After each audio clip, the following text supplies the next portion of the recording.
आइए हम प्रार्थना करें। सर्वशक्तिमान परमेश्वर, धन्यवाद धन्यवाद धन्यवाद धन्यवाद। आप मेरे जीवन के प्रभु, आप मेरे आत्मा के प्रभु, आप मेरे मन के प्रभु। आपने मेरे जीवन पर प्रभुता ले ली है प्रभु, आपने मेरे मन पर प्रभुता ले ली है, आपने मेरी आत्मा पर प्रभुता ले ली है प्रभु। धन्यवाद। आज रात जो वचन आप हमें देने वाले हो परमेश्वर, वह मेरे जीवन में उन्नति का कारण होगा। जो कुछ भी होगा आपकी आत्मा के द्वारा होगा। मैं धन्यवाद करता हूं, आपकी आत्मा हमारे बीच में है, आपकी सिखाने वाली आत्मा हमारे बीच में है प्रभु। धन्यवाद धन्यवाद धन्यवाद। उन सारे मार्गों को खोलने के लिए प्रभु, उन सारे रास्तों को खोलने के लिए आपने मेरे जीवन में हर रास्ते को खोल दिया है प्रभु। मैं आजाद हूं आत्मिक रूप से, मैं आजाद हूं भौतिक रूप से, मैं आजाद हूं मानसिक रूप से, क्योंकि जहां कहीं भी आत्मा है वहां आपकी स्वतंत्रता है, जहां कहीं भी आत्मा है वहां स्वतंत्रता है, आजादी है प्रभु। धन्यवाद उस पवित्र आत्मा के लिए जो हमें आपकी अनंत महिमा से महिमा में लेकर चलता है प्रभु। धन्यवाद आपके वचन की प्रकाश के लिए। जैसे ही मैं आपके वचन के प्रकाश को अपनी आत्मा में ग्रहण करता हूं, मेरी आत्मा तेजोमय हो जाती है, मैं आपकी अनंतता से बढ़ जाता हूं। मैं जहां कहीं भी जाता हूं मेरे काम सफल होते हैं, क्योंकि आपका वो वचन जो मेरी आत्मा में होता है मेरे सारे मार्गों को, टेढ़े मेरे मार्गों को सीधा कर देता है, हर उबड़ खाबड़ रास्ते को समतल कर देता है। आपका वचन मेरा जीवन है, आपका वचन मेरे पांव के लिए दीपक है और मेरे मार्गों के लिए उजियाला है प्रभु।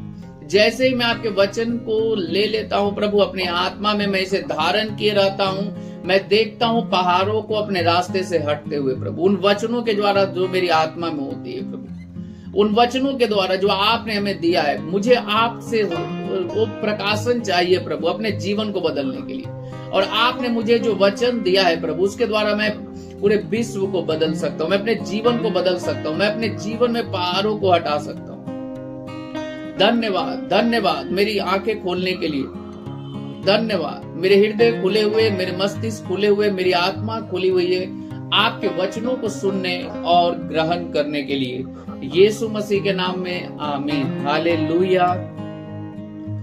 आज का जो टॉपिक है वह राज्य और परमेश्वर की इच्छा। बहुत ही अद्भुत टॉपिक है। यह लिया गया मत्ती की पुस्तक 6 अध्याय का 10वां वचन। हालेलुया। लिखा है, तेरा राज्य आए, तेरी इच्छा जैसे स्वर्ग में पूरी होती है वैसे पृथ्वी पर भी हो। मत्ती 6 अध्याय का 10वां वचन है, तेरा राज्य आए, तेरी इच्छा जैसे स्वर्ग में पूरी होती है वैसे पृथ्वी पर भी हो। जब यीशु ने कहा तेरा राज्य आए, तो ऐसा इसलिए था क्योंकि उस समय विश्व पर दूसरे राज्य के द्वारा प्रभुत्व रखा जा रहा था।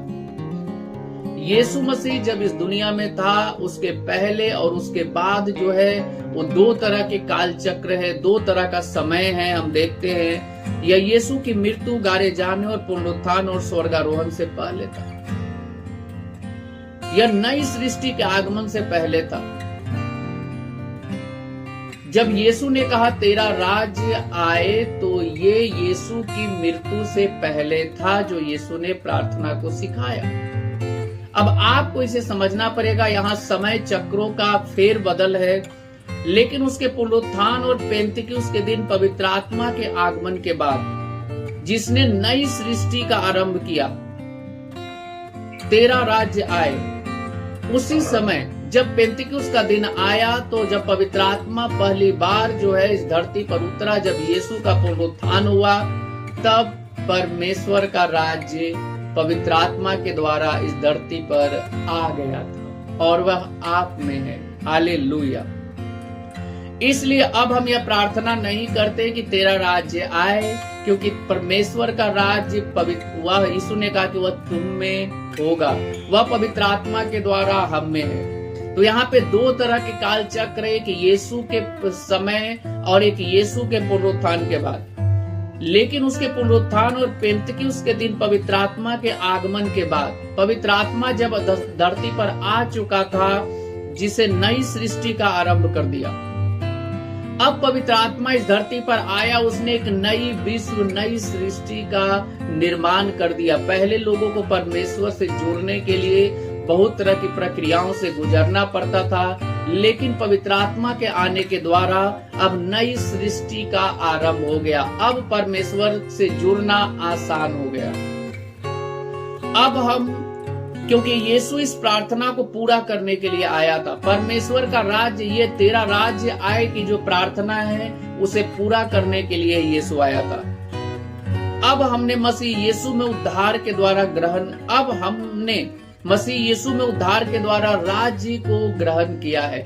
जैसे ही आपका उद्धार होता है, मसीह यीशु को आप प्रभु करके बनाते हो, वैसे ही राज्य जो है आपके भीतर स्थापित हो जाता है। हालेलुया।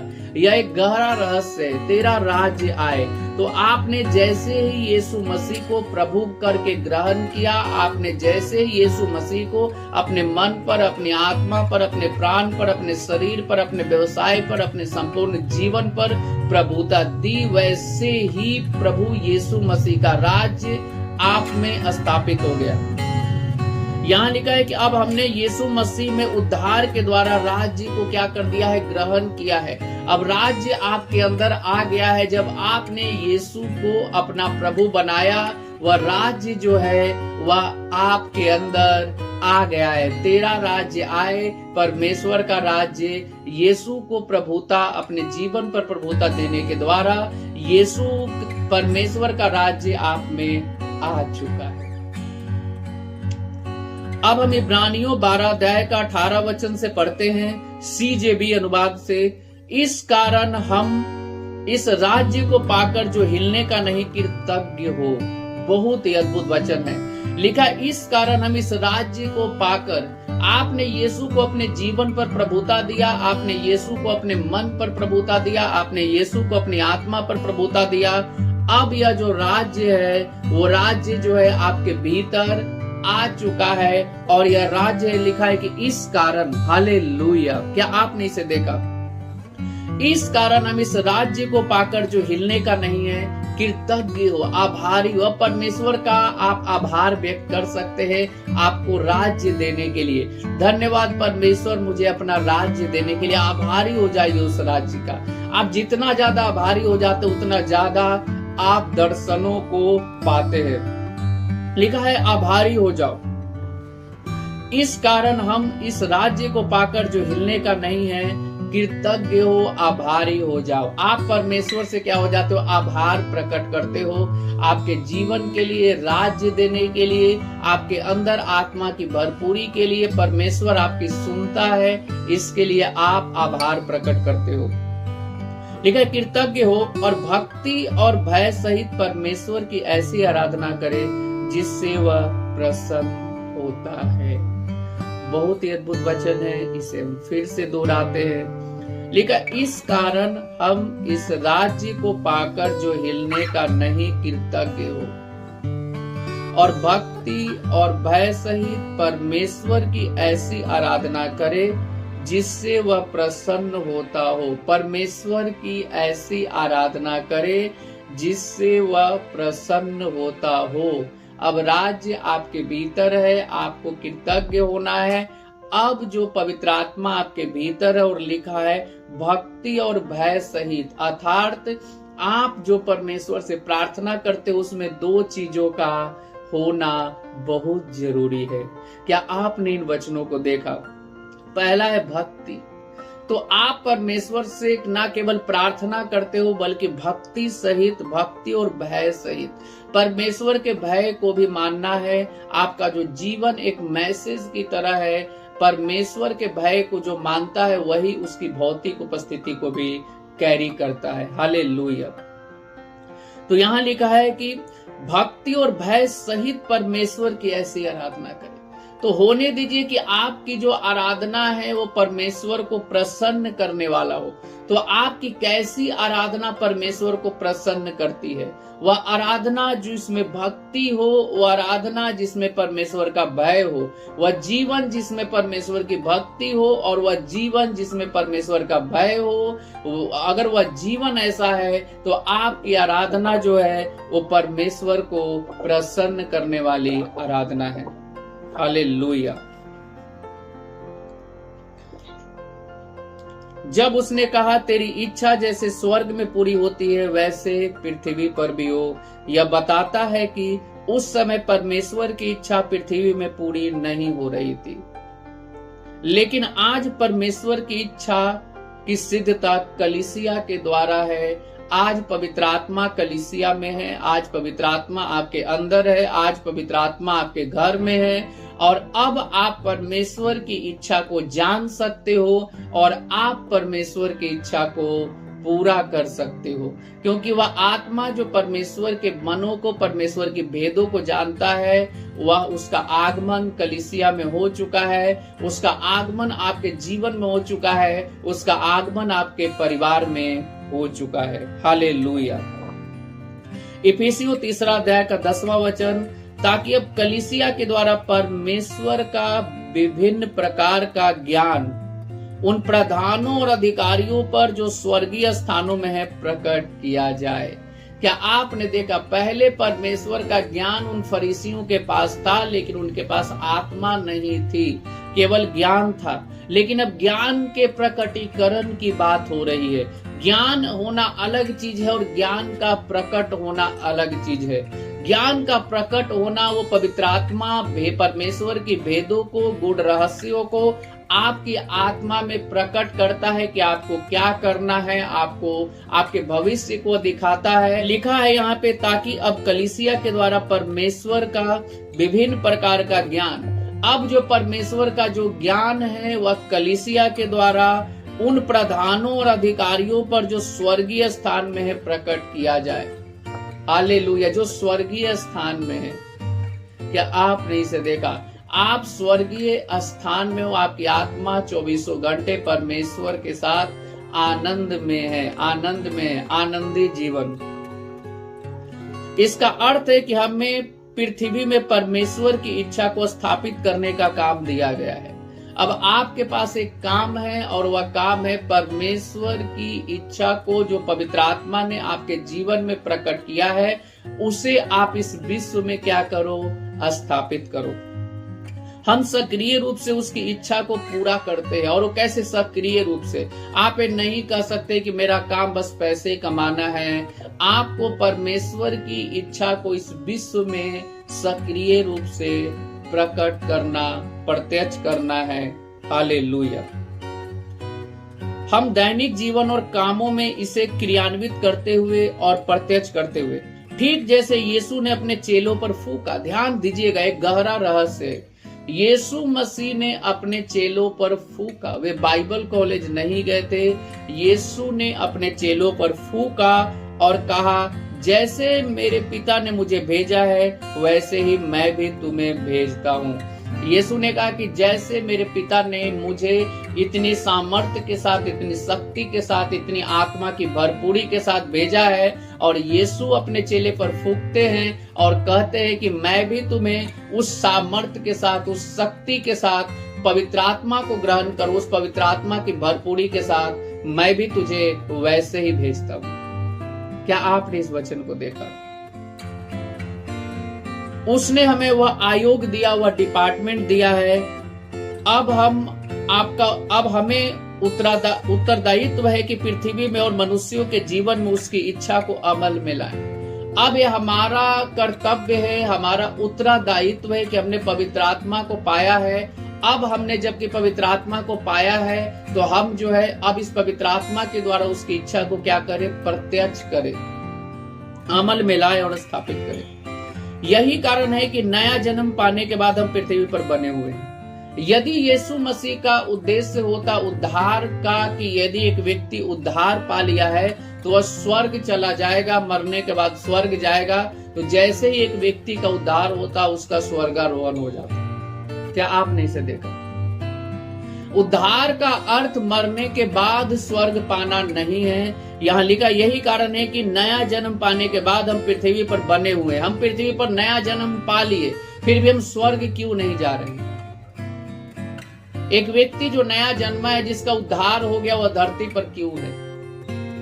इसलिए है यदि उद्धार का एकमात्र उद्देश्य स्वर्ग में जाना होता तो नया जन्म पाने के तुरंत बाद हम यहाँ पर नहीं रहते, हम वहां पर ले जाए गए होते, किंतु हम यहाँ पर एक उद्देश्य को पूरा करने के लिए छोड़े गए हैं। तो आपका नया जन्म हुआ है, आपने उद्धार को पाया है।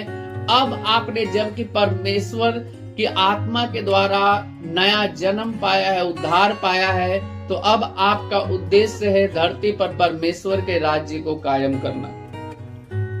हम अपने अंदर राज्य को लेकर चलते फिरते हैं। हालेलुया, बहुत ही अद्भुत वचन है। जहां कहीं भी हम जाते हैं, हम परमेश्वर की आत्मा की सामर्थ्य को, परमेश्वर के राज्य को लेकर जाते हैं। कल आपने सुना था कि कैसे यीशु जो थे एक घर में थे और उसकी सुनने के लिए एक भीड़ जो थी, इतनी बड़ी भीड़ थी कि वहां पे जगह भी नहीं था, और कैसे लकवा ग्रसित रोगी को छत खोलकर वहां पे लाया गया।